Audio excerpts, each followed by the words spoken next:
I think we will conclude inshallah in this session. I don't think we will go to session 3. The material is we're almost there, but we will see what happens inshallah. Now, in yesterday's sessions and today, we reached a conclusion how fiqh had developed since the very beginning of the revelation of the Prophet to the Prophet ﷺ till the last fourth madhab, which is the madhab of Imam Ahmad ibn Hanbal. Where do we stand today when we talk about fiqh, when we talk about jurisprudence? And this is a vast area of knowledge. Where, as Muslims, do we stand today? Fiqh at the present time is looked upon as follows. First of all, what differentiates our time from their times is the ease of access to knowledge compared to theirs. Imam Ahmad ibn Hanbal, great Imam, had to travel the whole Islamic world in order to build up his knowledge and to compile his book, Musnad al-Imam Ahmad, well-known reference of Hadith. Nowadays, the youngest of us could have not the Musnad, all of the books of Hadiths that have ever been compiled in his hard drive. The access to knowledge is so easy because all the books of fiqh are published, are printed. You find with any student of knowledge home or house, many bookshelves filled with fiqh of Abu Hanifa, fiqh of Imam Ahmad, fiqh of Imam Shafi'i, Imam Malik, the explanation of their detailed books, as we have referenced in earlier sessions. So this is where we stand today. Also, one of the biggest differences is that we have the establishment of fiqh assemblies. Nowadays, the problems arising are way different than the problems of the previous imams. We have the rulings of things that did not exist on their times. We have IVF, people who are unable to have children. We have organ donations. We have DNA mutilations. We have things to do with transactions, selling gold simultaneously. Nowadays, people say, okay, we are in banks. We have money transfers. We have credit cards. We have debit cards. We have different form of transactions when we get into a group to buy an investment or to do this. Is it a one-man show? No. So you have to have these assemblies. And in these assemblies, you don't only get scholars of fiqh, you get specialists. So when the question comes to me and someone says, Sheikh, what is the ruling on cryptocurrency? Hold on, cryptocurrency. I know Krypton, where Superman came from, but I don't know their currency. So no, Sheikh, it's a different currency altogether. So, okay, I need experts, please. So this man comes with the concept of chain blocks. This man comes with the concept of digging for crypto, digging, and I don't understand. They explain, then, okay, now I can find out halal haram concept, I give you the verdict. Likewise, when someone comes to me talking about DNR, is it? No. In medical term, when you take to the emergency, they have the DNR, do not resuscitate. So people say, what's the ruling on that? I am over 90, I have health problems, and I know that I'm gonna die. And already in 30 years overtime, I have bonus because the ages of my ummah between 60 and 70. So I'm 90. I have heart problems, kidney problems, everything problems. So they request when admitted to hospital, to emergency, DNR, do not resuscitate. Meaning that if you need to plug me in just to keep me alive, I don't want this. So what's the ruling on this? The Sheikh can say, yeah, take the plug off. Save electricity, save money, too much expenses. It's not that easy. I have to sit with physicians, doctors, trustworthy, and say, listen, Sheikh, he's not a vegetative state. He still is conscious, he can pray, he can live. So if we take it, we will be killing him. I didn't know that. Or someone would say, no, this guy, no matter what you do, he's in a coma. He will never wake up. His brain is dead. So yes, the liver, the heart, the kidneys are working, but he's like a vegetable. So the Sheikh needs to acquire knowledge from experts. These assemblies act like this. And we are in need of such assemblies because they are not scholars from Saudi Arabia. They're not only from Egypt. They're from all over the world. And the two biggest assembly nowadays, there are so many. The biggest is one organization of Islamic corporation known as Munazzamat al-Ta'awun al-Islami. Usually this is political. Usually. So, we don't take their verdicts as, Islam. No. Sometimes they even have Christians to monitor. But it's political. Then you have the the Muslim World League. This is Islamic, and it was established long ago in Mecca, and it's trying its level best to keep politics away, though nowadays it's very difficult. Everything is politicized. Everything. Unfortunately. And if you're not with us? Anyhow. So we go on to other things that are present nowadays in our fiqh. We have fiqh encyclopedias. And subhanallah, if Allah Azza wa Jal wants good for you, Allah would give you something that He deprives others from. The biggest and most influential and most accepted and authentic encyclopedia is the Kuwaiti Fiqh Encyclopedia. Imagine Kuwait is how big? No, it's how small. When you say, how old are you? You say, no, how young? Yeah, but when it comes to Kuwait, how big? No, it's how small. Very small, tiny, minute state. Has a lot of oil, very rich, but they've utilized their wealth in a number of good things. One of them is this encyclopedia that not a single student of knowledge does not use it. Now, it's printed and it's huge, but alhamdulillah, we have it on soft copy. So we have it, we can, in Arabic, of course. Don't even think about different languages, akhi. Again, we come to the issue of stabbed. Mat'un. You remember yesterday? Yeah. So don't even come close to languages. Now, Arabic is essential. So, Sheikh, we are in the diploma stage. What do you advise? Focus on Arabic. This is what fixes your relationship with Allah Azza wa Jal. Meaning, yeah, Sheikh, I don't speak Arabic, I can't be good Muslim. Yeah, you can. But it would be different, a lot different, when you know the Arabic that comes out of your mouth. Sheikh, but my accent is not good.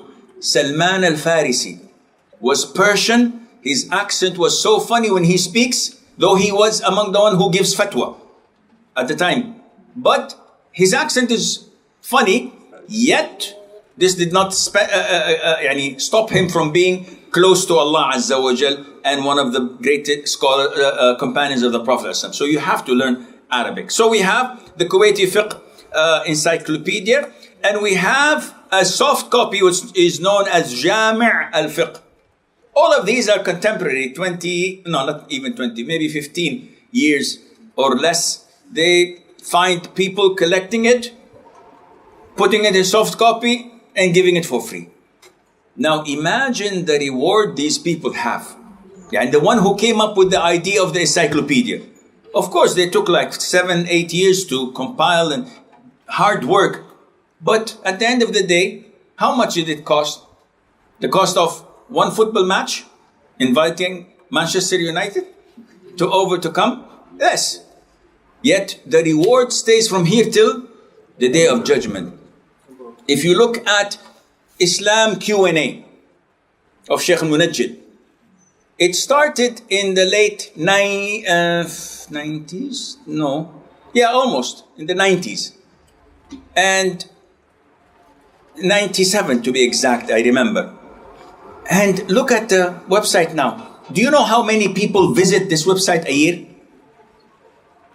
90 million.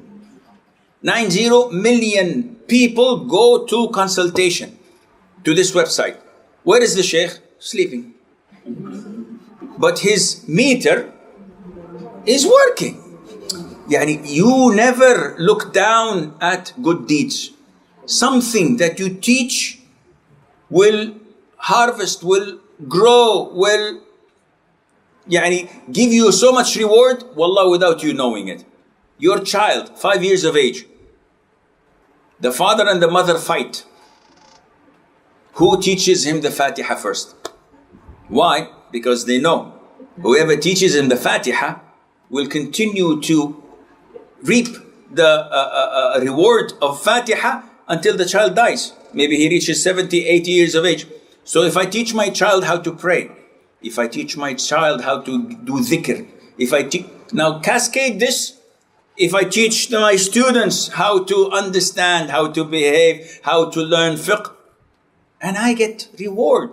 So always keep it in the back of their minds how to get closer to Allah Azza wa Jal and not to let anyone compete me to Allah and reach there before me. So these are the fiqh encyclopedias. What else? We have the fiqh periodicals. Now, a lot, in Arabic again, a lot of the institutions in the Arab world give every 3 months, some every 6 months, a periodical, a paper made of like 20, 30 subjects that have not been discussed before. And they explain it to the scholars, to the students. These are references. Now, if I'd like to speak about space travel, astronauts, when it's time for Salah, where do they face? Qibla. Which Qibla? They have only the earth. So does this count? On what timings should we apply? Because the sun is there.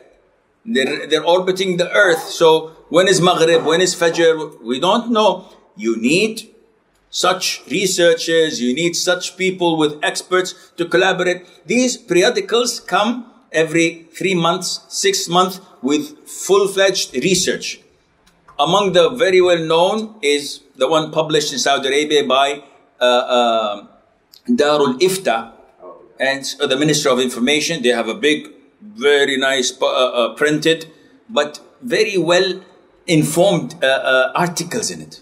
Research that you read and you just keep on getting knowledge more and more and more by researchers that are well accredited. We have websites. So there are dedicated websites for fiqh. I'm not talking about fatwa. I'm not talking about hadith. I'm talking about only fiqh issues. When it comes to issues of marriage. Because when you look at the contemporary fiqh issues, you will find a lot of difference of opinion, especially in the West. They have American Islam. They have European Islam. They don't have point of references to real scholars. And Sheikh, any real scholars only in Saudi Arabia? No. But the vast majority of real scholars are in Saudi Arabia. Excuse me. I'm not going to defend myself because I'm from Saudi. So no, they're not. There are real scholars. People who are well established in all branches of sciences. Now, disregard any political orientation. We're talking about Islamic knowledge. So if you have people in America who claim to be scholars, PhD holders, and they come and give you fatwas They say, yeah, fatwa in Saudi is different than in America. So in America, if a woman accepts Islam and her husband is Christian, it's okay to live with him. This is found in their fatwas. Akhi, what are you doing? What are you doing? He says, no, it's different. Where would she go? What would she do? Akhi, Islam rules, not the other way around. They say it's okay to take home mortgages. It's interest-based. It's riba. I said, yeah, but this is America. Oh, because it's America, khalas, halal. So they give these fatwas, which is totally unacceptable. But they claim to be scholars when they are not. And the people underneath them consider them to be scholars because they don't know anyone better there. And this is a catastrophe. When people who do not possess the right knowledge to be mujtahid mutlaq, not even mujtahid muqayyad, but at the moment they are the best around and they start giving fatwas left, right and center, this is when you find Islam being undermined. This is when you find a masjid with a woman imam. And the men, what are you praying? I'm praying that masjid. Why? Oh, the imam has a beautiful voice and a good body. I like to pray there.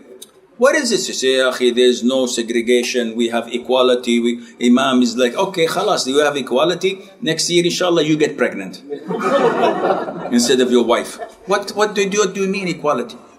So you have strange fatwas, strange ideas because they are acquiring knowledge from people who are not qualified. And this is a big problem. Now, part of what we have in today's time is the call for modernization and development. And this is how you undermine Islam. Okay, the title is beautiful. Does anyone oppose modernization? No. Do you oppose development? At all. This is all accepted. But what is your intention?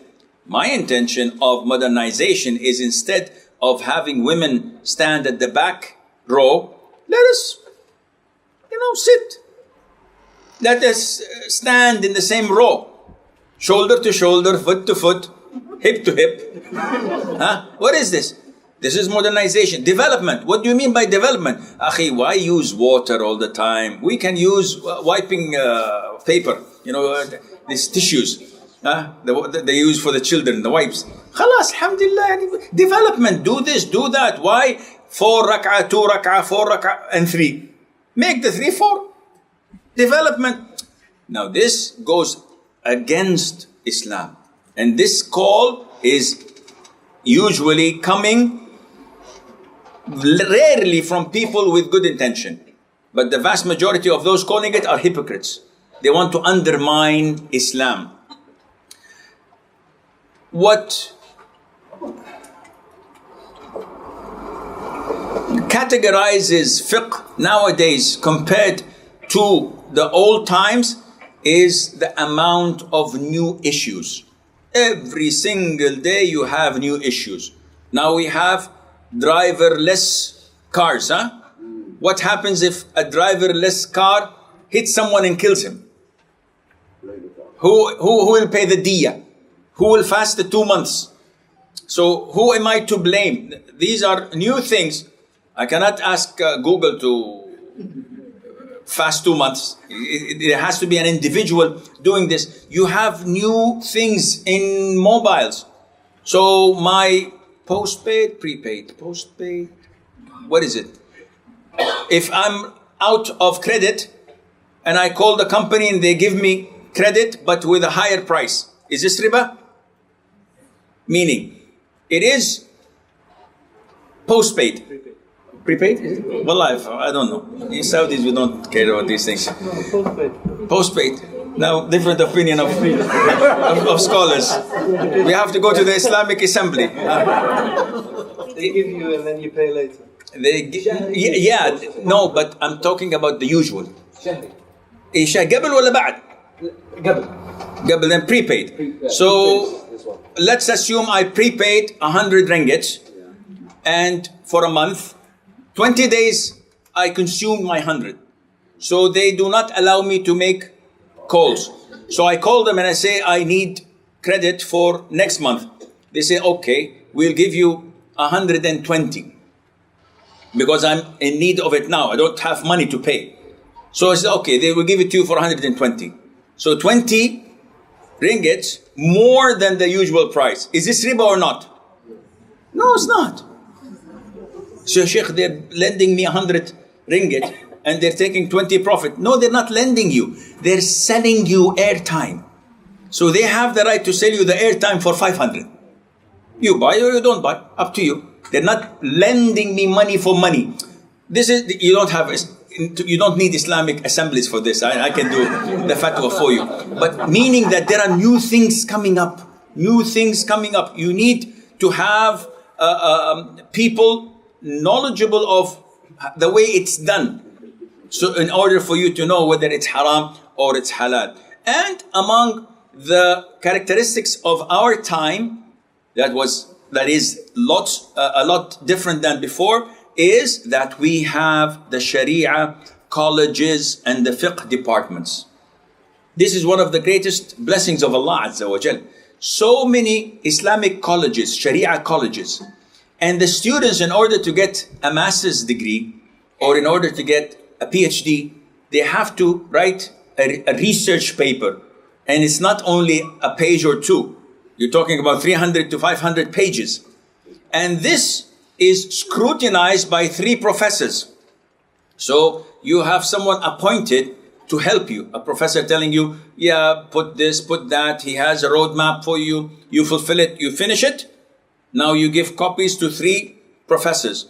They scrutinized every single word of it. And then you have a session of 4 hours. They sit with you and you say that you have done this mistake or you've done something good. You have to elaborate a little bit more. And then you come with a good piece of work. This is something new. It wasn't found 200 or 300 years ago, which means that the fiqh is to continue to be developing and modernized through the classical and traditional way, which is good, insha'Allah azza wa jal.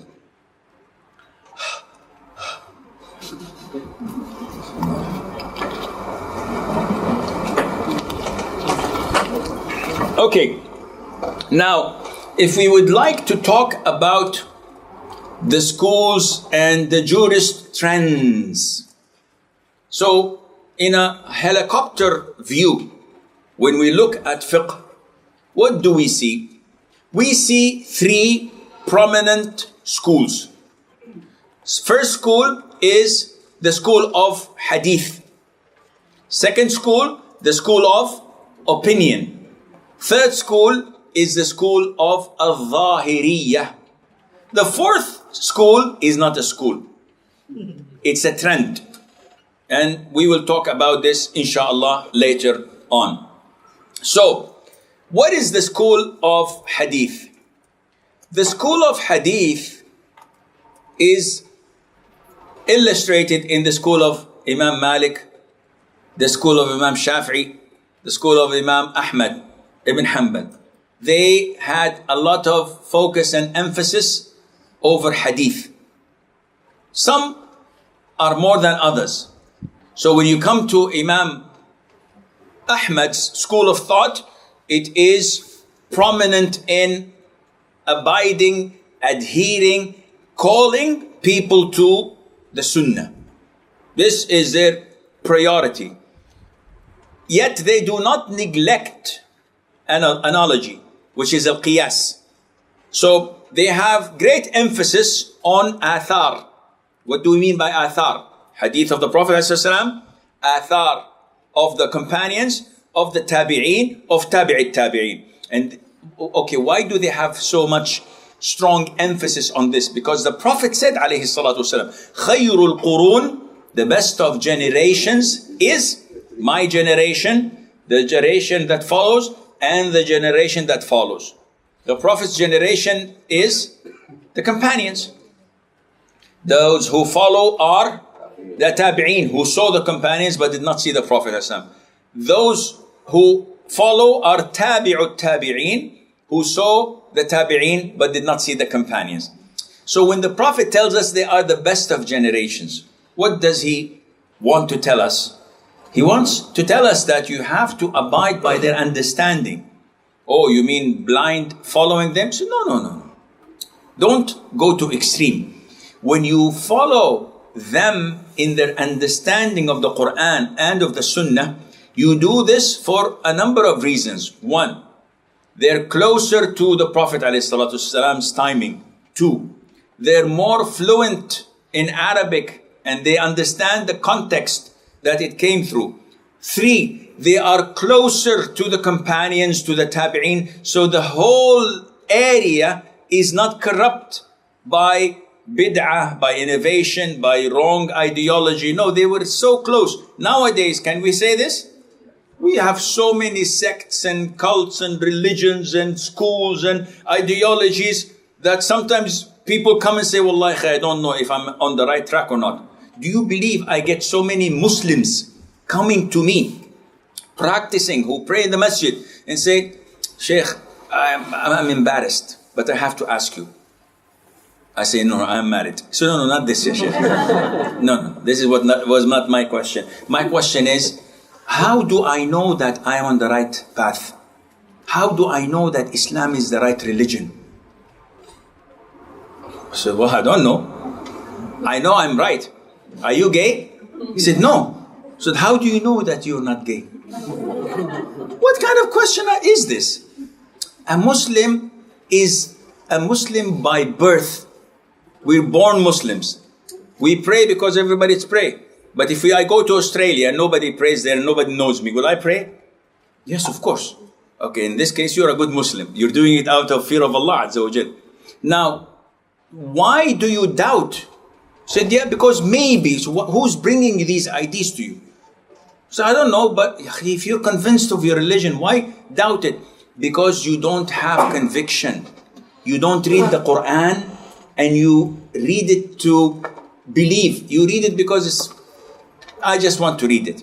You don't know what Fatiha is. When you say, Alhamdulillahi Rabbil Alameen, the Lord of the worlds, and He is the merciful, most beneficial, and He is Maliki Yawmiddin. So, why does Allah say that He is the owner of the Day of Judgment? Okay, who's the owner of this world?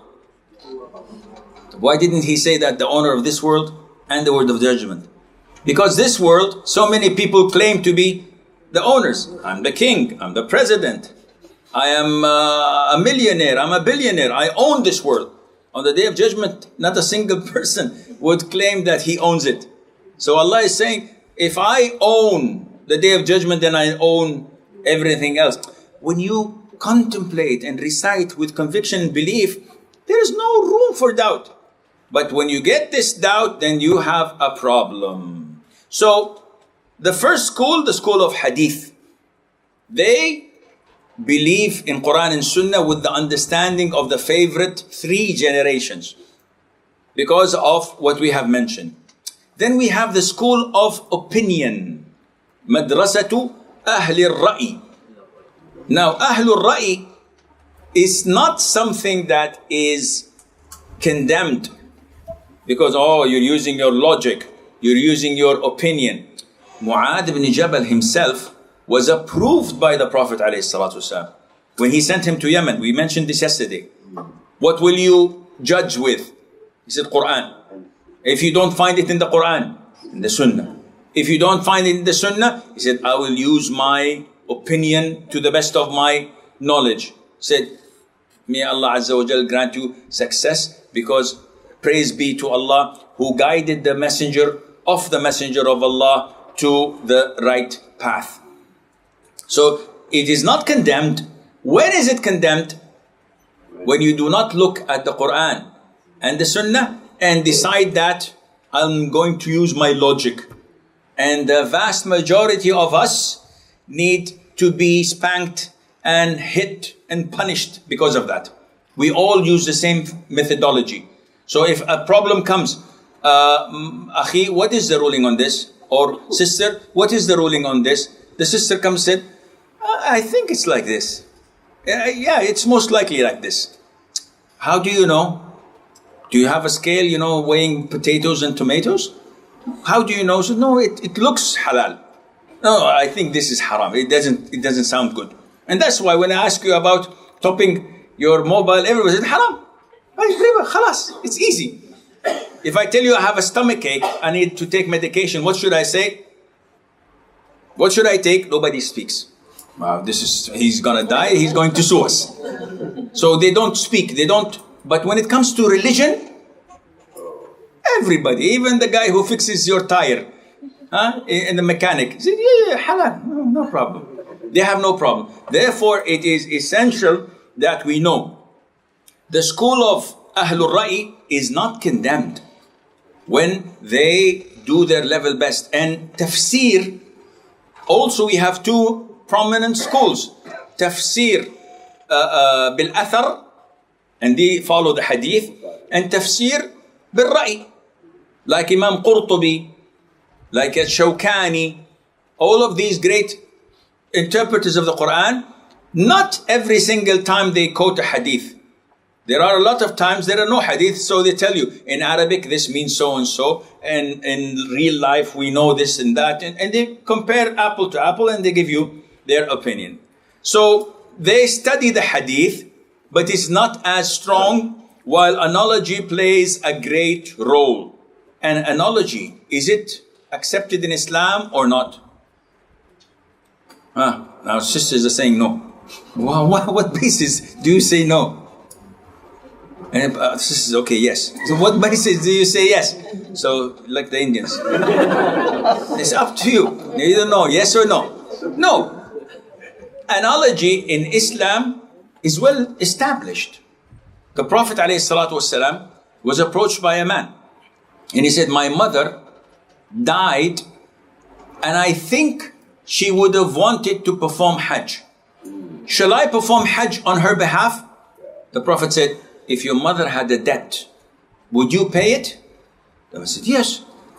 Then the Prophet said, then Allah's debt is more worthy. Yani, perform Hajj. Analogy, qiyas. Apple to apple. So there's no issue in that, but the Prophet is always directing us to Quran and to Sunnah. So the third school is known as al-Zahiriyyah. And what is the al-Zahiriyyah school?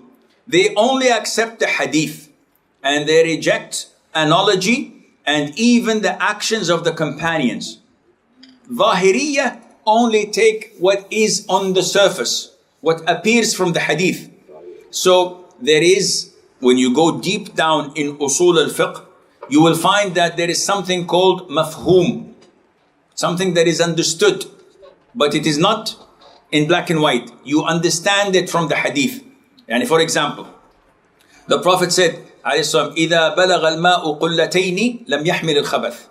If the water reaches the amount of 2 jars, it will not carry impurity, najasa. So what is the mafhum? Mafhum, if it is less than 2 jars, it will. Okay, but the Prophet did not say that. So some schools of thought say the mafhum is accepted. Others say, no, it's not accepted. Zahiriyyah says it is not accepted. You do not make assumptions. The Prophet did not say if it's less. He said 2 and above does not carry the najasa. Okay, what about 2 and less? But still, we don't have knowledge in that, so we do not say it does or it must.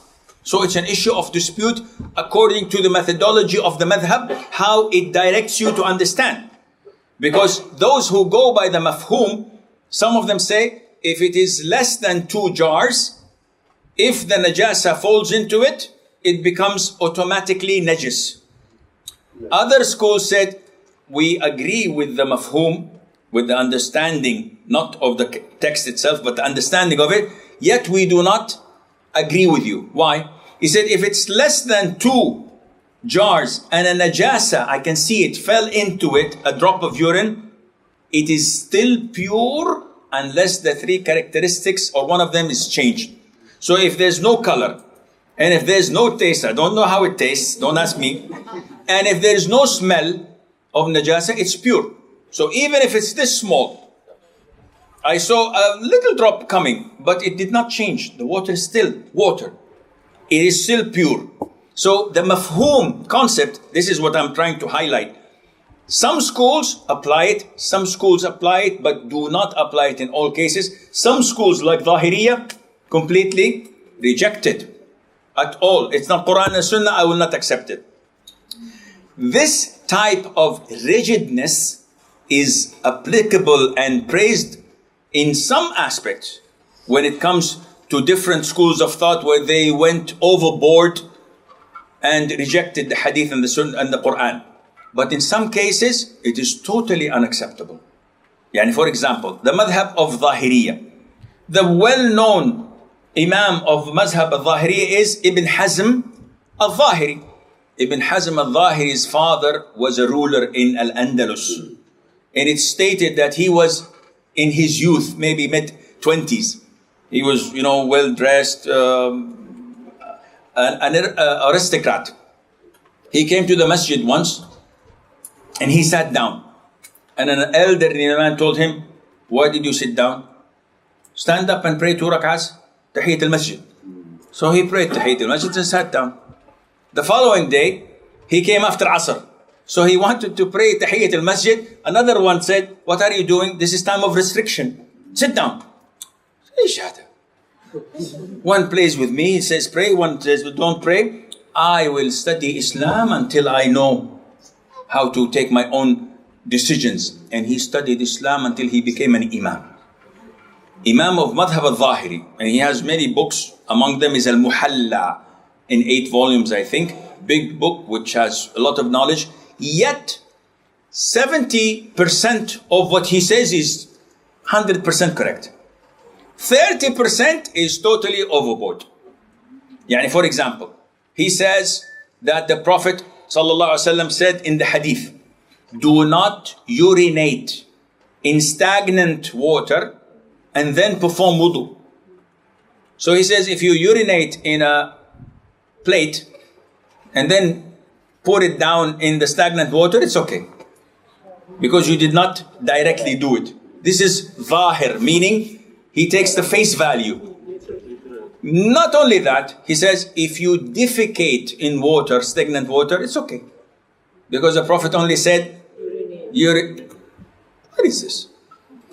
This is not logical. So, this school of thought is well known, but not everything. And he used to speak very ill of the 4 schools of thought. He used, and this is why in Arab, and the Arabs say his sword is sharper than Al-Hajjaj, one of the tyrant rulers of Bani Umayyah, and his tongue is sharper than the tongue of Ibn Hazm. Why? Ibn Hazm, in his books, he says, Al-Shafi'iyya said so and so, and this is rubbish. He says this. He says, these people are imbeciles, they're ignorant. How dare they say such a thing when the Prophet said, ﷺ, when the Quran said, okay, akhi, say it, but in a nice way say they said so and so, and this is incorrect.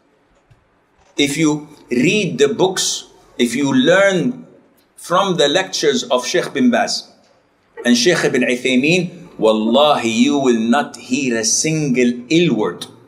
I've studied their books and literature and heard almost all of their lectures. When people ask me about so and so, I say, he's imbecile, he doesn't understand. And if I see him, I'm going to punch him. Because I'm not brought up on the adab like they were.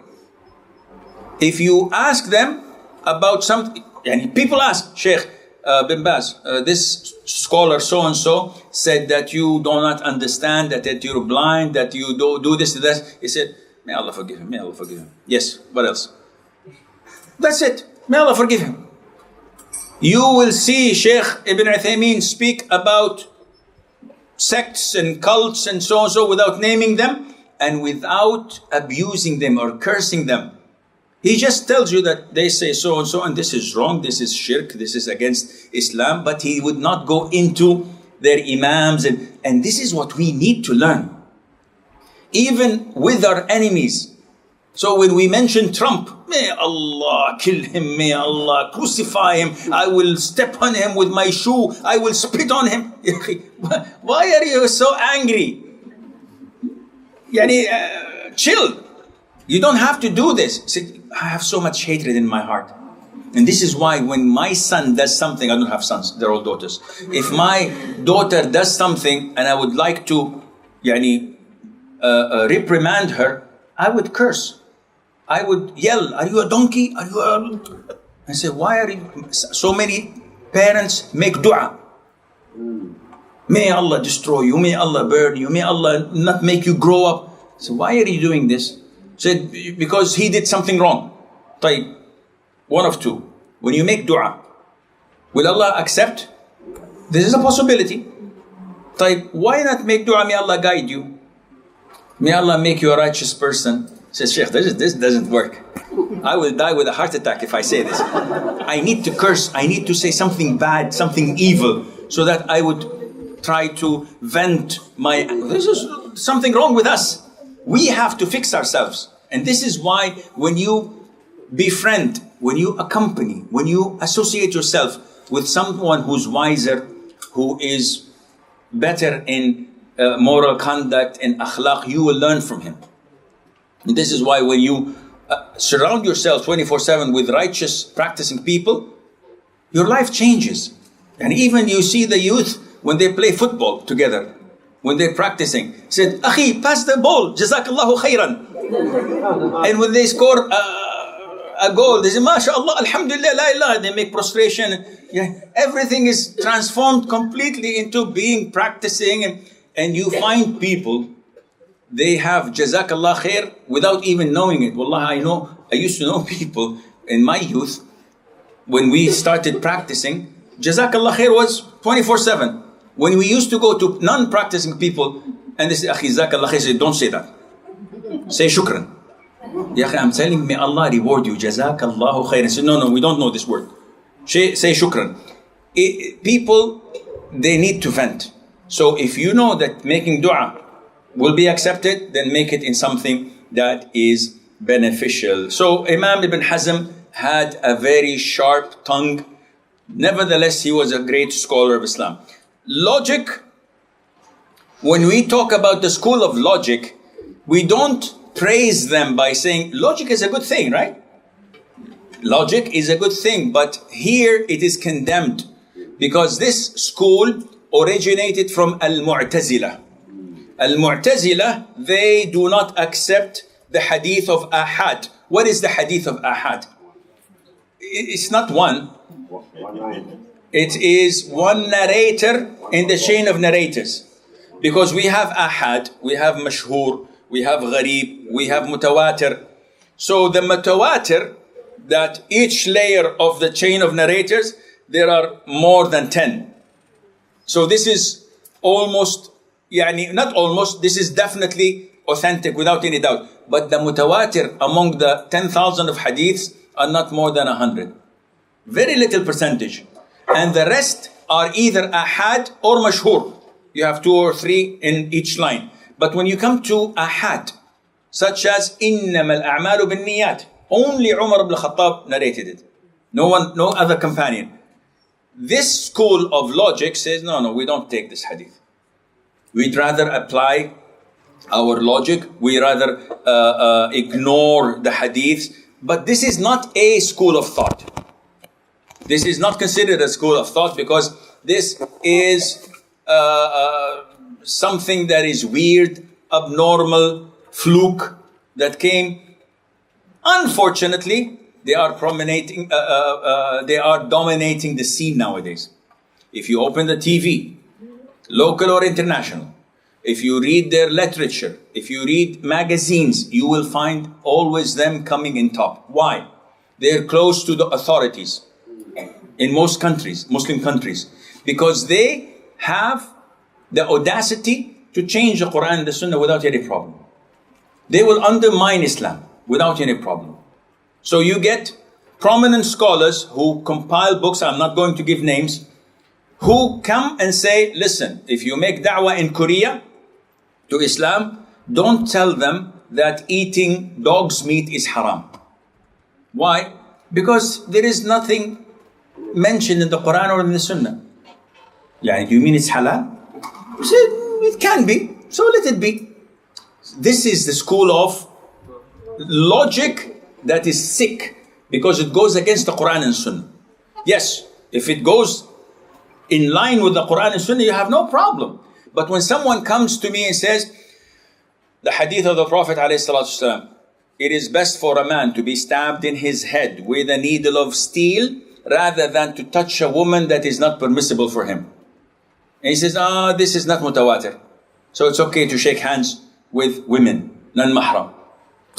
The hadith is there. He said, yeah, but I don't accept it. Who are you to not accept it? He said, it's not mutawatir.